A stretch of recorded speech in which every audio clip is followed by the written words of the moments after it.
Okay, welcome once again. We do quite a few of these sorts of events, although this one is particular, it's special. Not quite like most of the events we organize. So in any case, welcome to those of you who are not from Georgetown itself, and indeed welcome to those of you who are from Georgetown. Those of you who are not, my name is Gert Nonneman, I'm the Dean of this wonderful institution. And today we have the pleasure and the honor of introducing and having with us Ajahn Jayasaro, a Buddhist monk, of course, which you know, otherwise he wouldn't have been here. Now, he was born not in Thailand, but in England in 1958. And during his teens already felt a strong pull to Asia and traveled overland there when I think he was 17, and came back convinced that something there was really where his future lay. He learned about both Thailand and spiritual development. And by the time he returned to England, his plans of going to university were abandoned, or continuing at university were abandoned, and he decided to pursue Buddhism as a practice and way of life. In fact, it's in England, after he was back there, that he discovered the possibility of not just pursuing this general practice, but becoming a Buddhist monk. In late '78, he went to the northeast of Thailand, where he became a disciple of Venerable Ajahn Chah, who is one of the seminal figures in 20th century Buddhist monasticism, and indeed also one of the greatest contemporary masters of meditation. He became a novice monk in '79 and then a fully ordained monk in 1980. And he's been living in the forests of northeast Thailand ever since. For 5 years, from 97 to 2002, he was the abbot of Wat Pha, which is a forest monastery. It provides, it's unique indeed in Asia, providing traditional forest monastic training in English. And the community there was drawn from about 20 different countries. In 2002, he relinquished that role, and since then he's been living alone in a hermitage at the foot of the Khao Yai mountain range. He's written a large number of books in Thai, not in English so far, I imagine. And he teaches occasional meditation retreats. And indeed, I think one or two of his disciples or his students are here with us today.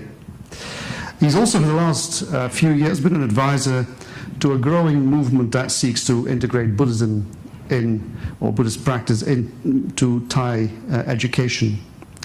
And his discussion with us today will be on the subject of happiness.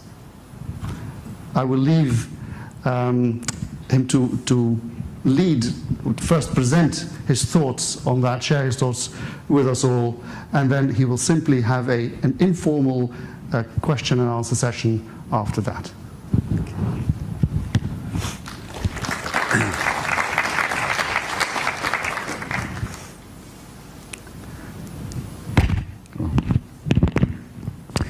So good evening, everyone, and perhaps I should begin, for those of you who have not had any contact or ever read anything or studied anything about this particular school of Buddhism, that it is not in any way an evangelical tradition, and it is far from my mind to try to persuade or inspire you to become Buddhists this evening. But I do feel that there is a lot in the Buddhist tradition that people of other religions and traditions, or of no religion, can make use of in their life. And I'm very happy to be able to share some of my thoughts, reflections, experiences with you this evening with that goal in mind.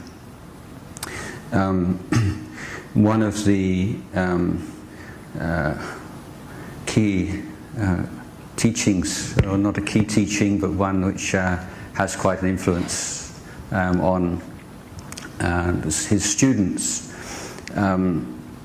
was that my teacher forbade monks giving public talks from preparing anything in advance. They have to be spontaneous.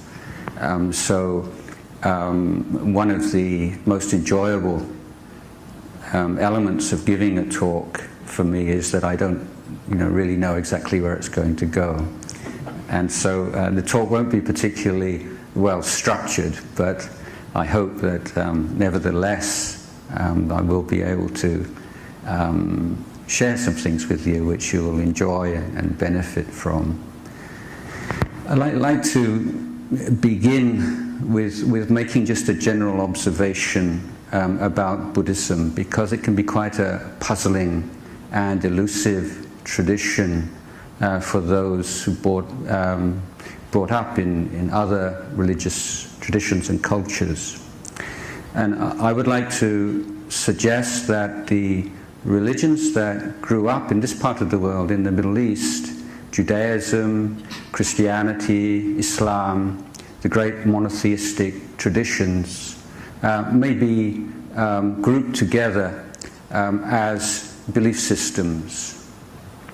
And indeed, the word religion and faith, these words are used almost interchangeably these days. We say the great religions, the great faiths, which I think points very clearly to the fact that faith is considered the preeminent virtue in these religions. Buddhism comes from a different family of religions, and it's a different kind of religion. It's a different idea of what a religion is or might be. And this is why it's so puzzling, and many people say this isn't a religion, surely it's a philosophy or it's a way of life or something. So my understanding is that Buddhism is a religion, but that it is not one of the belief system family of religions, but it is essentially an education system. So the idea of a religion as an education system is probably a rather unusual one, but it is, I think, essential to really have a grasp of the Buddhist teachings, and indeed the Buddhist teachings on happiness. So although faith is not rejected, it's considered as one element of an education process or an education system, and one which has to be developed within a context, one which has to be governed by and moderated by the critical faculty, because the particular value of faith is that it clarifies and it leads to passion and effort and concerted effort. So it has a very strong emotional impact. The shadow side of faith is that it can very easily become fanaticism or superstition. So in Buddhism, the attitude towards faith is it's like a double-edged sword. It's something which has a certain value, essential value in this education process, but one which has to be carefully monitored to prevent it from degenerating into something else which would have detrimental rather than positive effects. So one of the key principles of this school of Buddhism is a belief, nevertheless. It is an article of faith. But the article of the chief fundamental article of faith is faith in the human capacity for enlightenment, or the human capacity for what we might call true or unfettered, unlimited happiness. And that can be broken down or to be expressed as a belief in the human capacity to be free, to let go of, to abandon toxic mental states, the capacity, the potential for human beings to cultivate positive, uplifting, ennobling mental states, and for the human being to purify their minds, to liberate themselves from all suffering and its causes. So this, the particular quality or the character of this faith is that it is something that has to be put to the test for it to be authentic. So if you have a belief that you don't have to be the prey of negative or what I've called toxic mental states, that you can lead your life in such a way, you can practice in such a way as to abandon these toxic mental states through your own efforts, then you have to put that to the test, don't you? Well, can you? Is it really possible? If you believe that you can cultivate positive, uplifting, ennobling mental states, then you're duty-bound, honor-bound to put that to the test. So this is the key feature of faith in Buddhist terminology, as in the Buddhist way of talking about it, is the extent to which it leads to wise effort. So wise effort is a test of faith, the quality of faith, the nature of faith. Now, the Buddha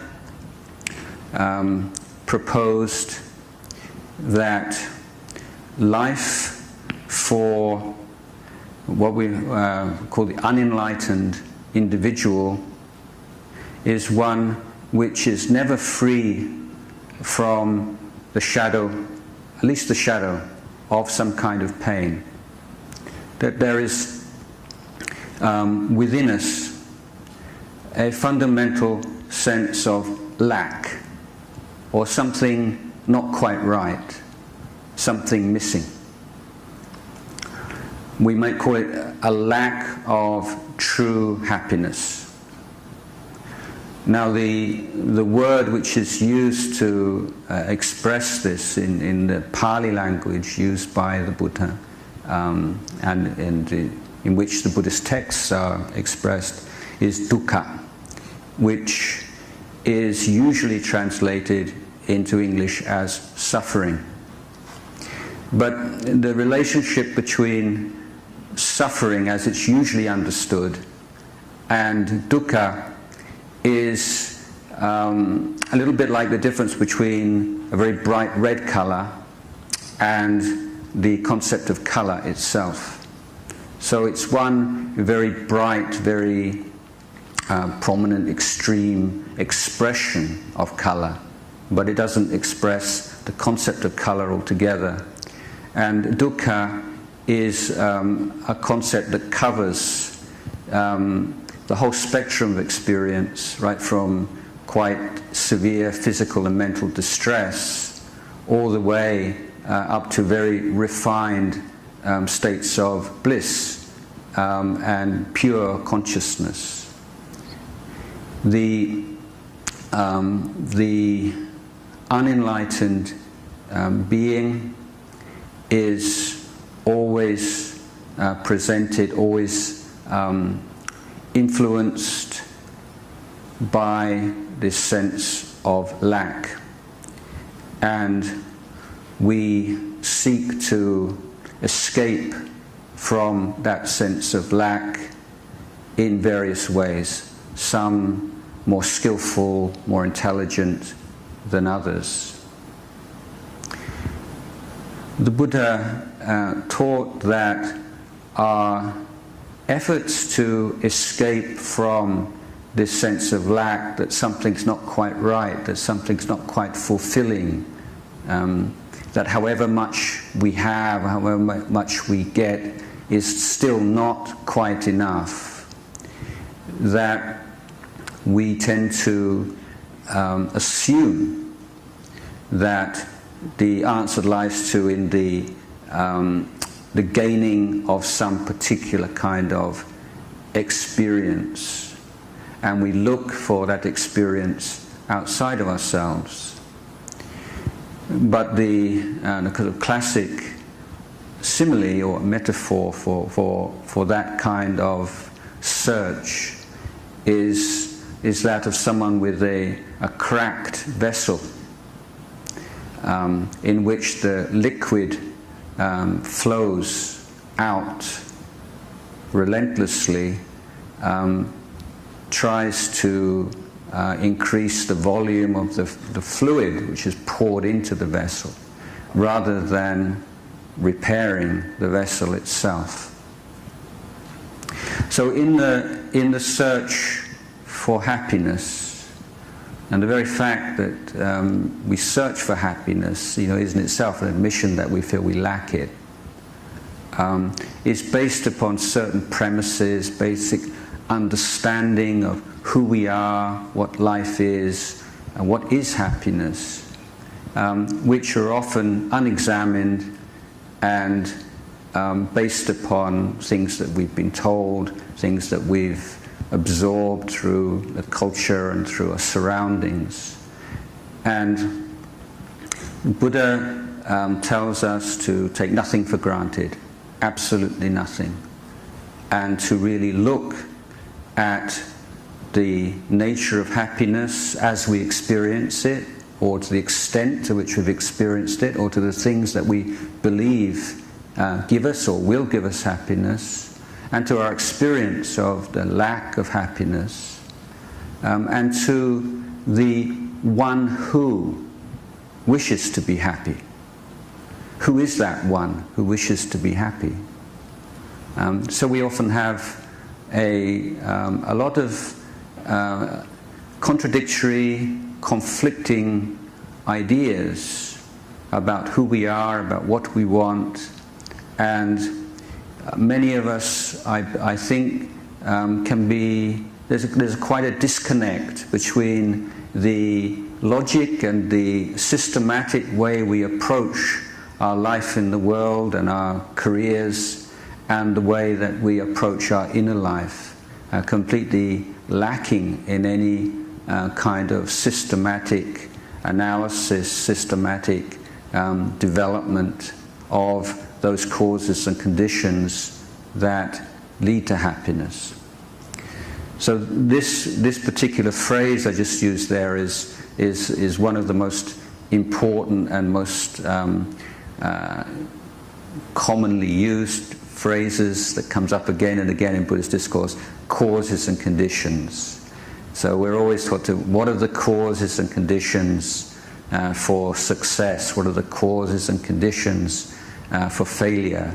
What are the causes and conditions for happiness? Causes and so this view of the internal world as following the same pattern and responding to the same strategies that we pursue in the outer world. If we have some problem in business or in some mechanical process, we don't usually pray or just hope for some successful resolution to that. I think in the real world what we do is say, what is this problem? What's caused the problem?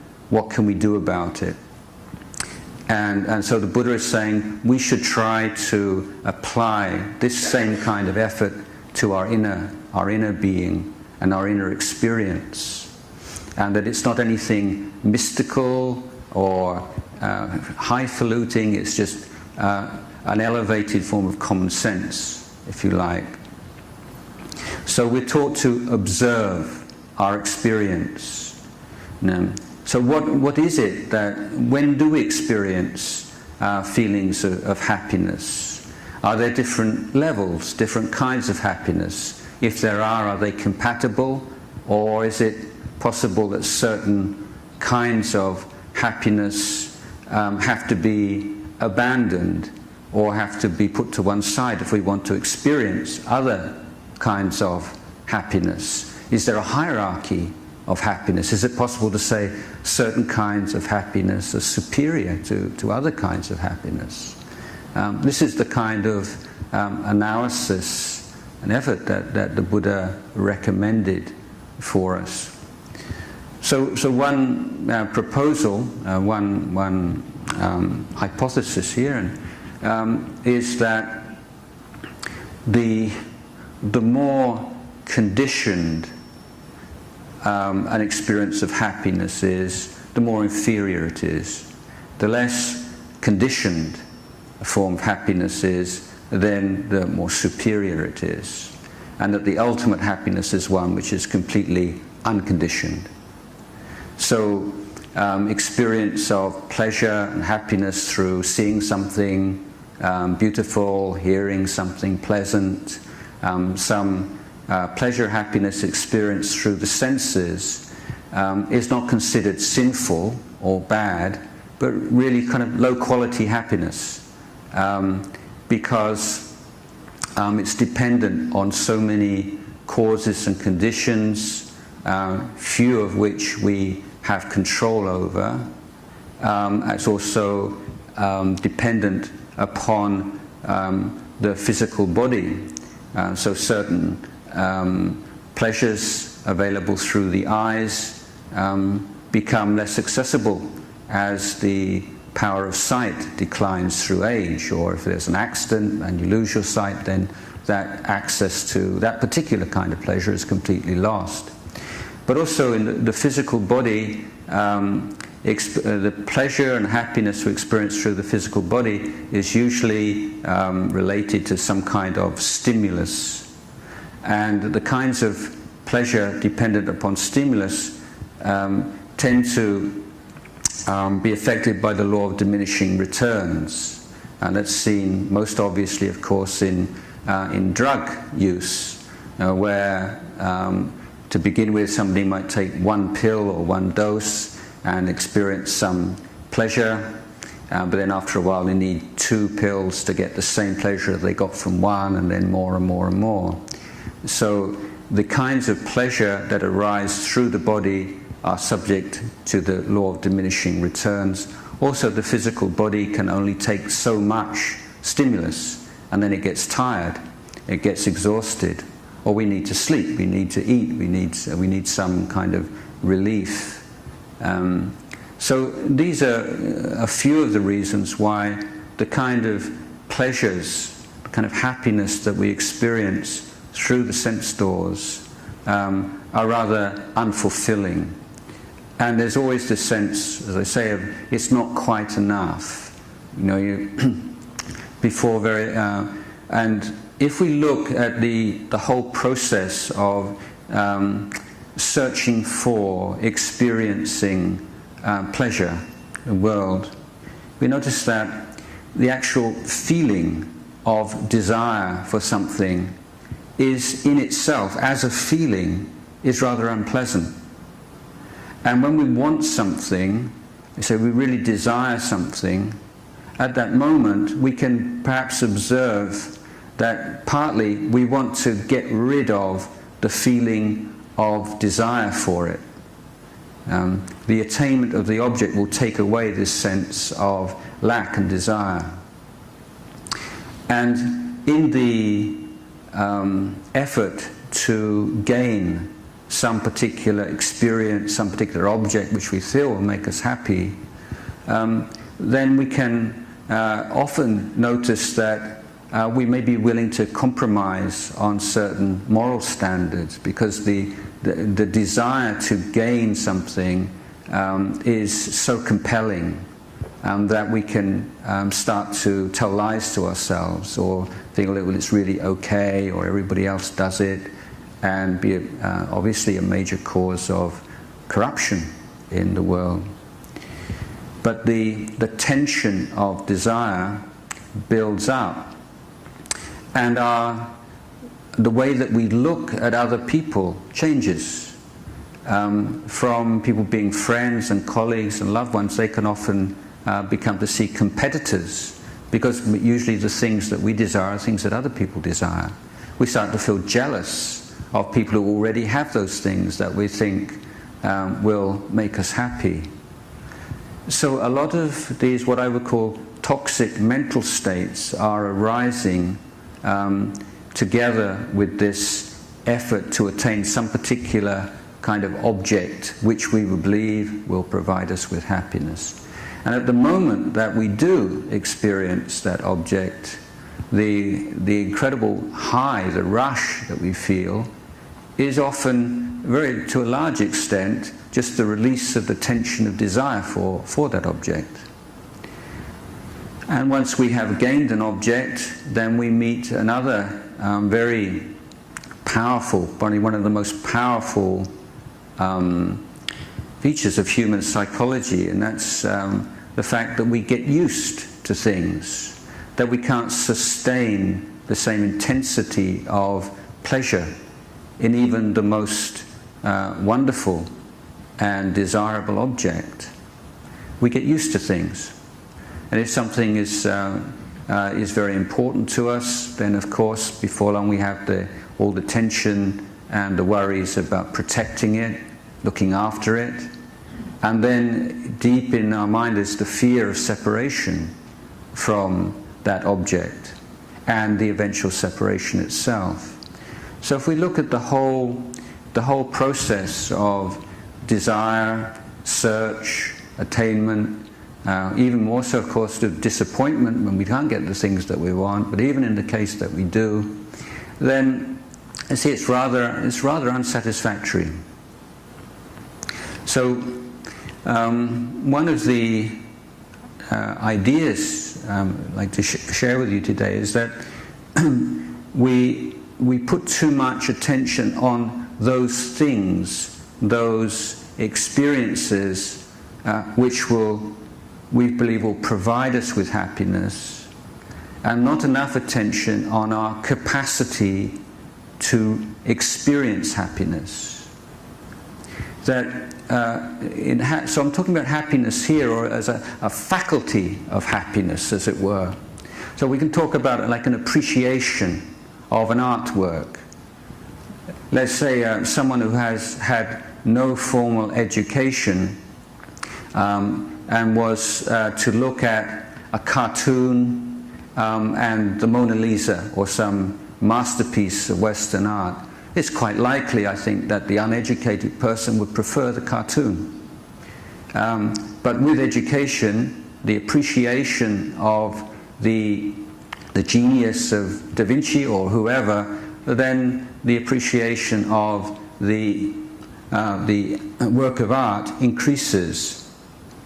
And so I'd like to suggest that there's an analogy here, that we have an uneducated, uncultivated appreciation of happiness, which gradually disappears through a cultivation of the mind and the faculties of the mind, and a growing skill in dealing wisely and constructively with negative mental states, and a systematic cultivation of positive mental states.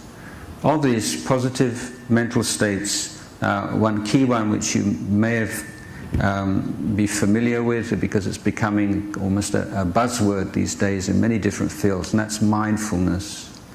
And mindfulness is explained in many ways now, and it's somewhat kind of fuzzy concept, I think. The way that it's being promoted in secular circles, a little bit deviated a little bit from the Buddhist presentation. But anyway, let's just say very simply, it's the ability to be present to your life. And so much of our lives are led on automatic pilot, and we're so caught up in memories and anticipation and expectation and thoughts and desires that we're not really present to our life, because the only life we have is right here and now. But our capacity to be present, to be real here and now, is not something that comes easily. It's something that comes through an education and a training and an interest in applying ourselves to developing that skill. So being in the present moment does not in any way mean an abandonment of thoughts of the past or thoughts of the future. That would be both impossible, and even if it was possible, it would be idiotic. We need to be obviously learning from experience, using past knowledge and experience to inform the present moment, and we need to be making judgments about priorities, what needs to be done first, what needs to be done later, what's important, what's not important, and so on. So being in the present moment is in no way in conflict with that. But what it means is that we're developing an ability to be aware of thought as thought, and aware of memory as memory.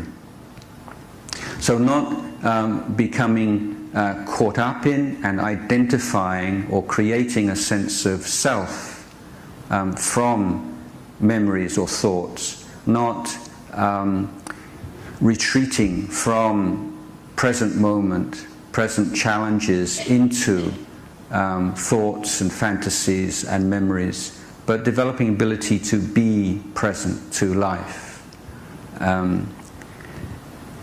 So this is not a matter of suppressing or repressing any element of experience, but merely being aware of it for what it is already. So when you have a thought, it's possible to experience that as a thought. So being able to relate to experience as process, rather than becoming obsessed with content. And many of the meditation practices taught in Buddhist tradition, indeed in other traditions, are leading us to away from this obsession with the content of experience and developing this perspective of experience as process. Indeed, in the Buddhist view, it could be said there are no nouns. There are absolutely no nouns. So the body is a verb, it's not a noun. Feelings, perceptions, thoughts, emotions, sense consciousness, these are all seen as, in this analogy, verbs rather than nouns. The mind is not a noun, it's not a thing, it's a process through time. And this is not a philosophical position, but it is a growing awareness that comes through developing the ability to look directly at experience without distraction.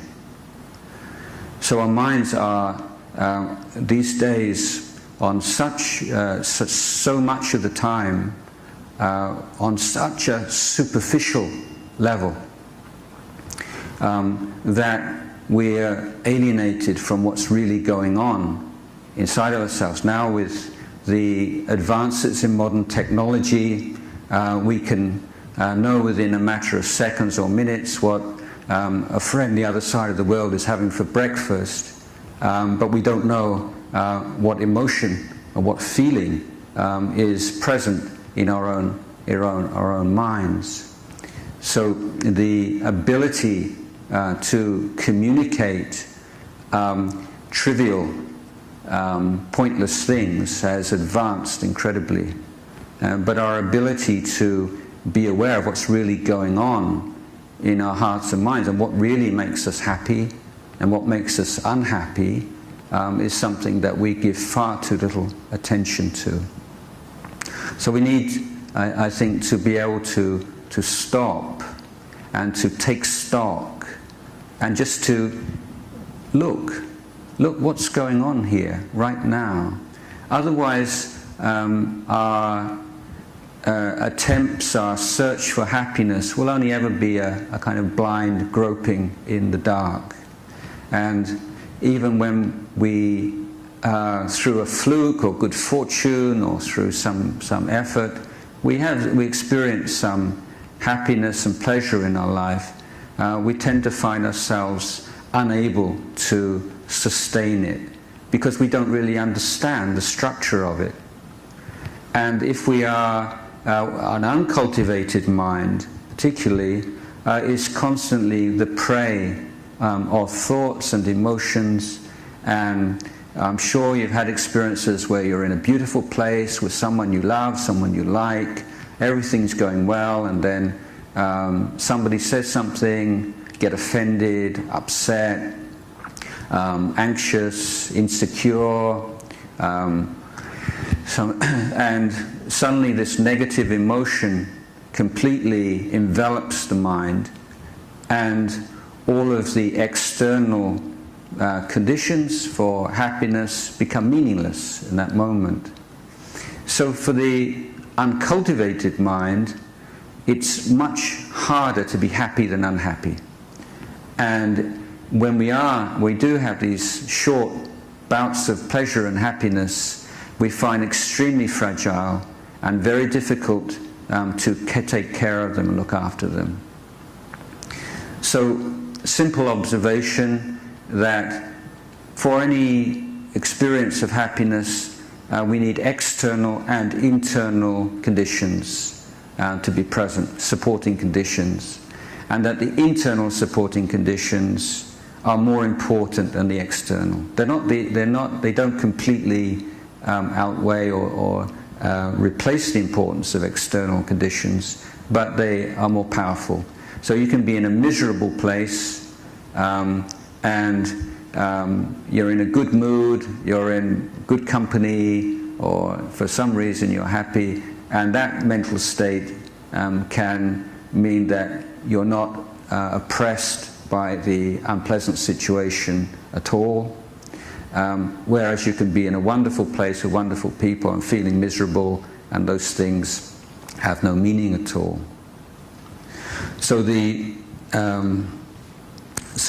importance of understanding the way the mind works and learning how to deal with the mind effectively is absolutely central to experience of happiness and to the education of the mind to be able to aspire to and to enjoy the more refined experiences of happiness, those which are less conditioned and less bound up with toxic mental states. So an example is giving.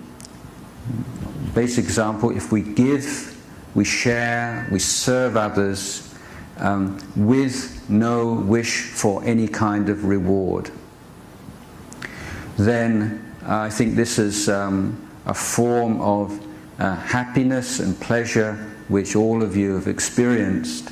And I think that if we compare that with the kinds of pleasures and happiness from beautiful sights, sounds, odors and tastes and so on, that there is a sense that this is somehow superior, it's on a higher plane. And if we make some sacrifice, we help someone, we help to reduce or relieve someone's suffering, we're able to contribute to their happiness, and we do so in a way with no desire for any material or even emotional reward of any kind, then in the Buddhist tradition we call this a noble treasure of the heart. And why it's a noble treasure of the heart is because even if time passes 5 years, 10 years, 20 years later, if you consciously bring into the mind that memory of that act of kindness and goodness and charity, you feel immediate sense of happiness. So it's the happiness that we give, the kindness, the acts of charity that we perform, do not end with the act itself, but they can be a resource. they're a treasure of the heart. And when we feel depressed, unhappy, sad, rather than seeking to escape from that through some pleasure or through some drug of some kind or some trivial pursuit, we can consciously recollect the goodness that we have performed in the past, and we can heal our minds and take our minds in a very natural and organic way out of that unhappy state to a happy state. So this power of recollection of kindness, kind acts, goodness that we have performed in the past, that happiness is superior, I would say, to the happiness that we experience from going on holiday and having a great time and enjoying ourselves, because when you're in pain, physical pain, mental distress, you remember times when you've had a great time in the past, and it doesn't have that same healing effect, uplifting effect on the mind. I'd like to say, let me see how long I've been talking already. Quite a long time. Seems like I'm just starting to. I'd like to say a little bit about morality. Not a favorite topic of everybody, but Buddhist morality is rather different in its formulation. So morality in Buddhism is considered to be part of the education process. So it's an intelligent governance of how we act and how we speak. There is no idea, concept, belief in a deity who rewards moral people or punishes immoral people. We start off with the idea of what are the causes and conditions for nourishing, happy, secure communities, beginning with families, going on to organizations and societies and so on. So think that we can establish certain universal principles, one of which is trust. I would say that any happy couple, any happy family, any happy community of any sort is dependent on people having mutual trust. So on what do we found our trust, and what can trust practically be established? Buddhist answer is on a very basic and simple faculty that we all possess. We are all animals, we all have instincts, animal instincts, but we also have this rather special quality of being able to stand back from. We have a reflexive capacity and we have a reflective capacity. And every day of our lives, we make choices where we say, I would like to do this, I would like to say this, but I won't. Why? Well, because it wouldn't be right, it wouldn't be fair, it wouldn't be kind. So it means that we can weigh up the demands of passion and desire and instinctual drives with standards, conventions, principles, ideals, and we can say, no, I won't do that. I don't want to do that. Would I like to do it? Yes. Shall I do it? No, I won't do that. It wouldn't be right. It's such a common and ubiquitous part of our life that I think we overlook just how special that is. But this is what we use as a foundation for morality in Buddhist tradition. So we say that we live together. We're always, going to have problems of one kind or another. Even when you're someone you love and respect, every now and again you're going to be irritated with them, frustrated, feel neglected, feel slighted, and so on and so forth. But what we can all say is, even though sometimes I feel like I'd like to throttle you, or I'd like to slap you around the face sometimes, I won't. And even though I want to shout and swear and abuse you sometimes, I won't. That's my commitment to you. I'm someone who has all kinds of negative emotions arising and passing away. That's nothing I can prevent as such. I can't, through an act of will, say that from now on I'm only going to have loving, kind thoughts for everyone. You become completely neurotic and riddled by guilt if you feel that you have to be someone who only has these beautiful, kind, wonderful emotions. You like to, but it's not possible. But what you can say, and what we can say is say, no matter how powerful these negative emotions were, I will not act upon them. I will not speak words through the power of those negative emotions. So if you're living with someone and you make that kind of commitment, you feel safe, you feel secure, you feel respected. You know that even though that person might get angry with me sometimes, he's never going to hit me, he's never going to abuse me, he's never going to verbally abuse me or shout at me or whatever.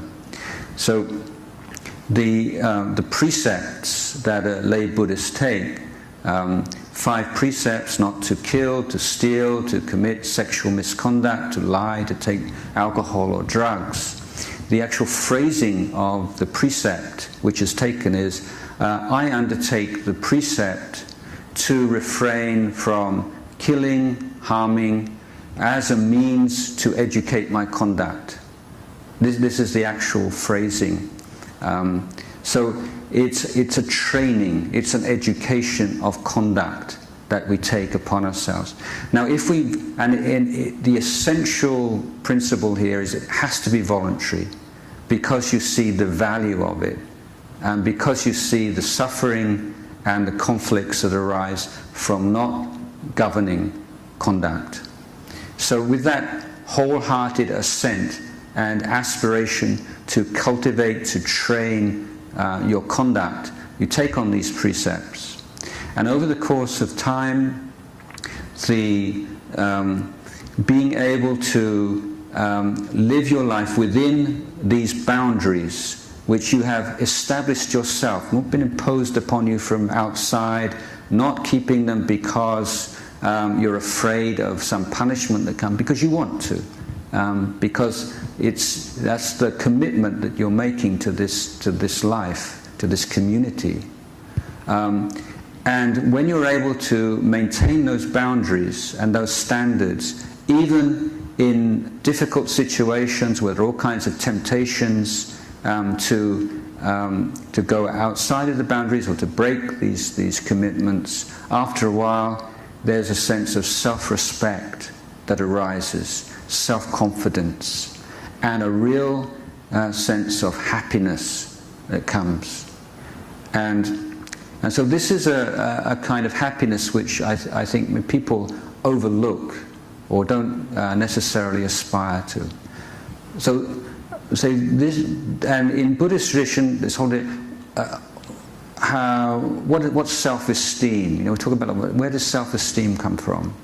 And so Buddhist answer to this will be, firstly, in acts of generosity and kindness, and secondly, in being able to govern one's conduct within voluntarily accepted boundaries or voluntarily established boundaries. Kindness and generosity is important because just as the mental state that we have affects our conduct, similarly habitual conduct affects mental states. And when we constantly give, then each act of giving, each act of service helps to firm up, helps to increase this perception of oneself as a giver, as someone who has something to give to the world, as someone who finds joy in giving. So skillfully creating a conventional identity of someone who gives, someone who has something to give. and someone who has boundaries and standards and can maintain them no matter what the external situation might be.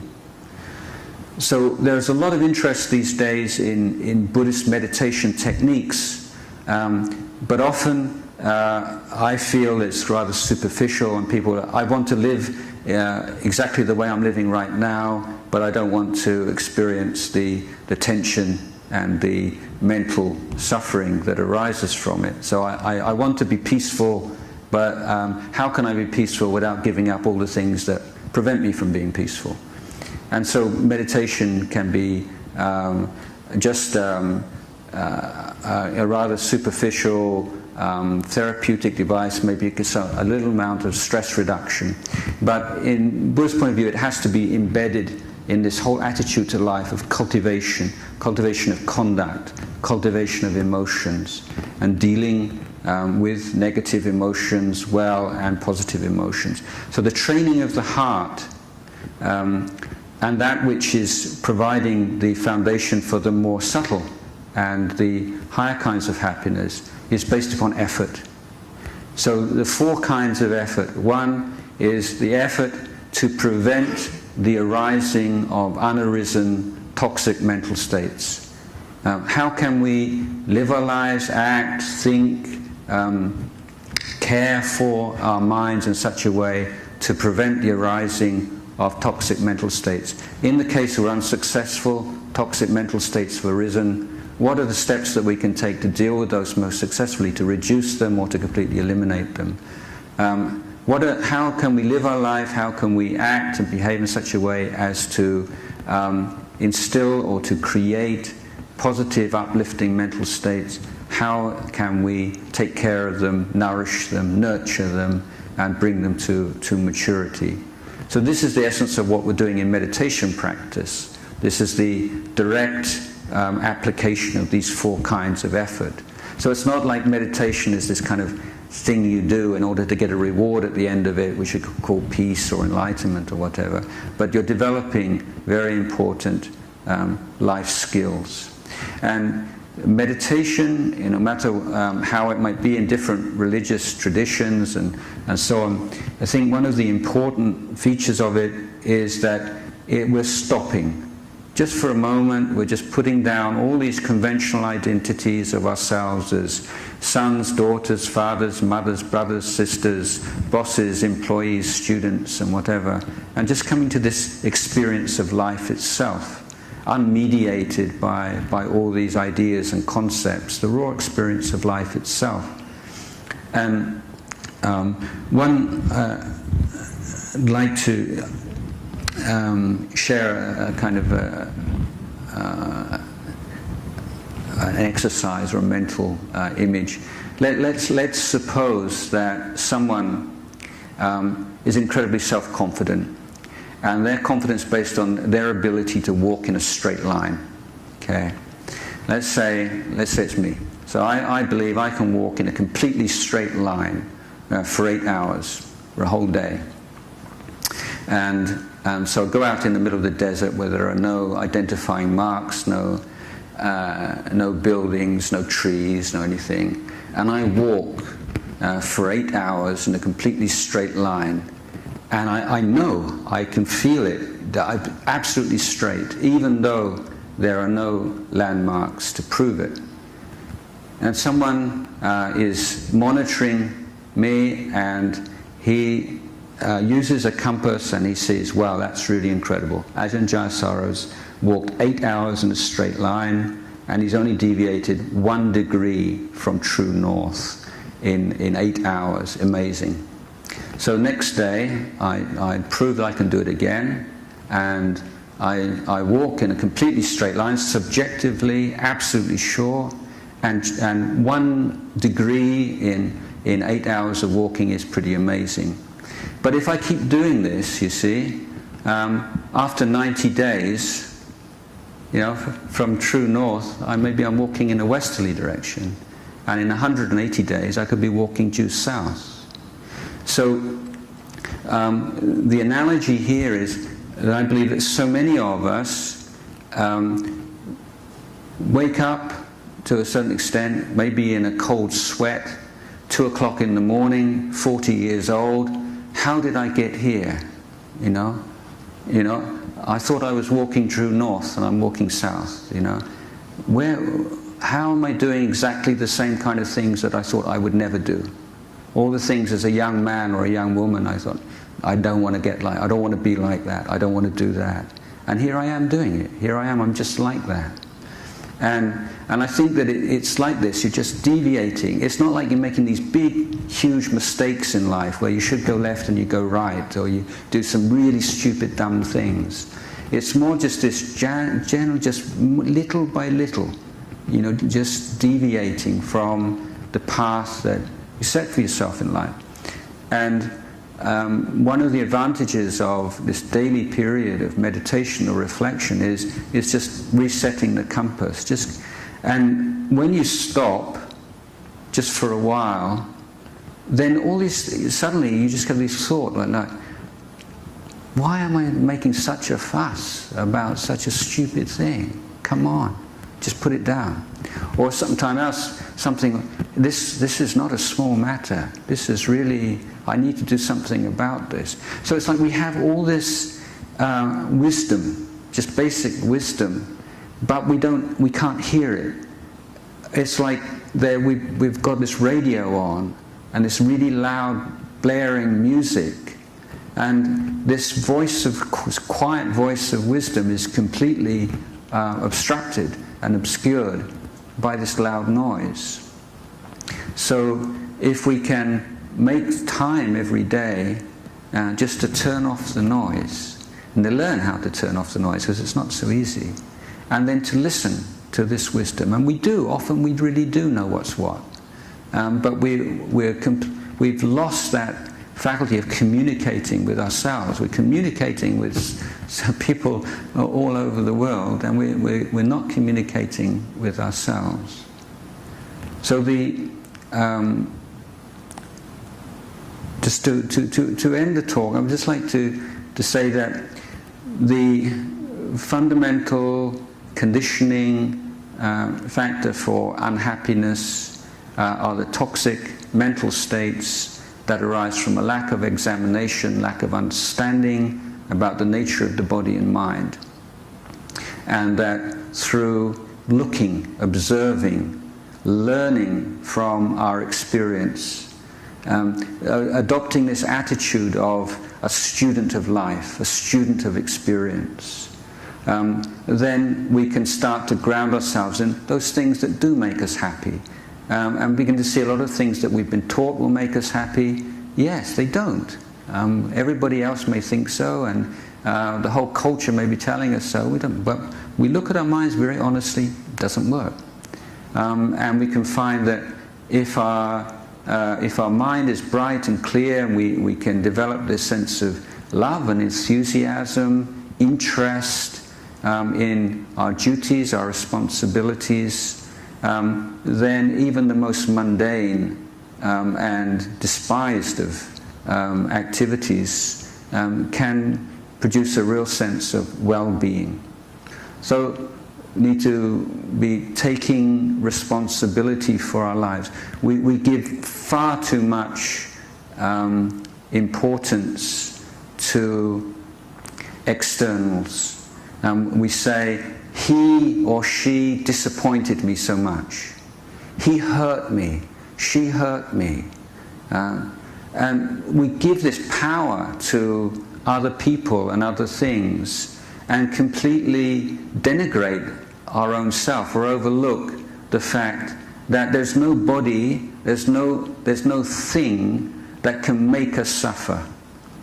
There are things that are triggers for suffering.